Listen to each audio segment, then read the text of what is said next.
બહાર આવી અને રાજાના શરીરને દંશ આપ્યું. દંશ આપતાની સાથે એ શરીર બળી ગયું. અહીંયા એનું શરીર ગયું, એનો પરમ ચૈતન્ય ભગવાનની સાથે એક થયો. આકાશમાં પુષ્પવૃષ્ટિઓ થઈ અને દેવતાઓએ પરીક્ષિતના નામનો જય જયકાર કર્યો. બોલે પરીક્ષિત મહારાજ. જેને જેને ક્રોધ ઉત્પન્ન થયો એને સર્પ યજ્ઞ કર્યો.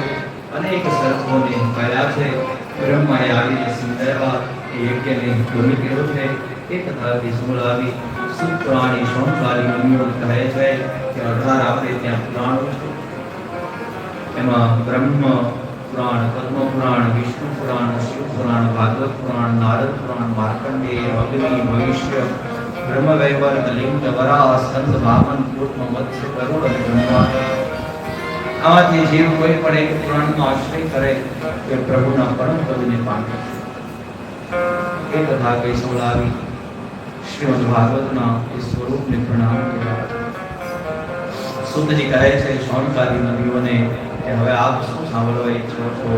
શૌનકાદી મુનિઓએ કહ્યું કે આપે અમને આ દિવ્ય જ્ઞાન આપ્યું છે, અમારા દરેક પ્રશ્નોનું સમાધાન કર્યું છે, અમારે કશું સાંભળવાની અપેક્ષા. અમે તૃપ્ત થયા છે. આ શબ્દ સાંભળ્યા સુતજી મહારાજે એક શ્લોકની અંદર જે શ્રીમદ ભાગવતની શરૂઆત સત્યથી થઈ હતી, એ જ શ્રીમદ ભાગવતનું હેતુ પૂર્ણ સત્યનો છે. એ વાતને સિદ્ધ કરવા માટે પુનઃ એક શ્લોક લખ્યો. વસુદેવ વિવાસિતો મધુરો જ્ઞાન પ્રદીપ તરુપે રચનાલરાયમલે કૃષ્ણાય કૃપિયા યોગીન્દ્રાય તદાત્મનાથ ભગવત દાતાય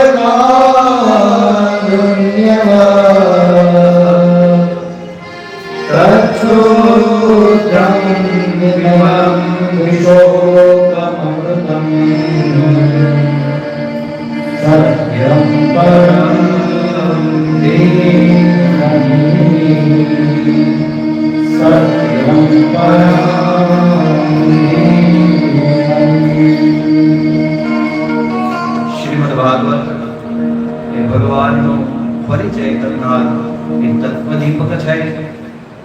આ તત્વદીપક અનુપમ અને અલૌકિક છે. જે તત્વદીપકને સુખદેવજીએ પરીક્ષિતને આગળ પ્રદર્શિત કર્યું છે. 7 દિવસની અંદર મૃત્યુની સમીપ બેસેલા એ પરીક્ષિત આ સ્વરૂપને સાંભળી, આ તત્વદર્શનને સાંભળી અને પ્રભુના પરમ પદને પામ્યા છે. જે પ્રભુનું પદ એ સત્ય સ્વરૂપ છે. એ સત્ય સ્વરૂપ ઈશ્વરને પ્રણામ કરીએ. એ શ્લોકોની અંદર સ્તુતિ કરી ભગવાનના નામનો મહિમા અને ભગવાનની પાસેથી એક યાચના કરી અને સુતજીએ શ્રીમદ ભાગવતને વિરામ આપ્યો. એક શ્લોક જે મારે તમારે ભગવાનની પાસેથી માગવાનું છે. ભવે ભવે આ ભક્તિ હે ઈશ્વર, ભવની અંદર માત્ર આ જીવનમાં નહીં, પોતાના કર્મોને ભોગવતા આગળ કદાચ કોઈ કુળની અંદર કરીએ, જ્યાં જન્મ મળે, જે અવસ્થામાં, જે સ્વરૂપમાં આ સંસારમાં રહીએ ત્યાં સુધી, અને આ સંસારને જ્યારે છોડીને જઈશું પછી પણ એ બંને અવસ્થામાં અમે જ્યાં જઈએ, કોઈ પણ સ્થાન પર રહીએ, પણ નિત્ય આપની ભક્તિ અમને પ્રાપ્ત થવા. હે ઈશ્વર, આપનું નામ સંકીર્તન એ જીવના દરેક પાપોને હરનારું છે. હે ઈશ્વર, અમે તમને પ્રણામ કરીએ છીએ. આપ અમારા દરેક પાપને હરવા વાળા છો. બધાએ